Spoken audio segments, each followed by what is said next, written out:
सेठ की हमारे श्याम बाबा हैं, इनका पट उत्सव आ रहा है देवोत्तरी एकादशी को।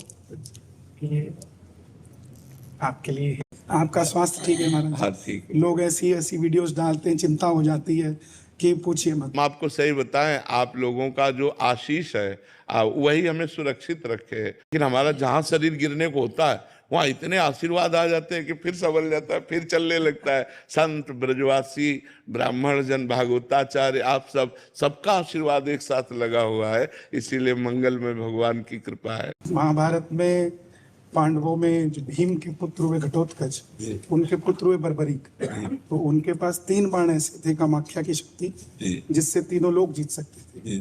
तो वो युद्ध लड़ने के लिए जब गए तो उनकी माता ने वचन लिया उनसे कि जो पक्ष हारेगा तो उसका सहारा बनना और जो भी कुछ भी मांगे उसको दे देना।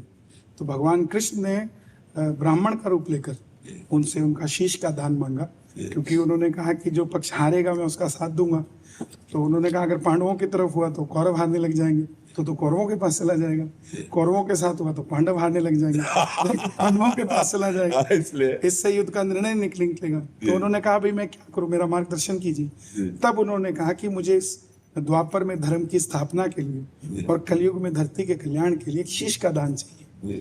तब उन्होंने अपना शीश का दान दिया और उन्हें ही अमृत का पान कराकर ऊंची चोटी पर रखा।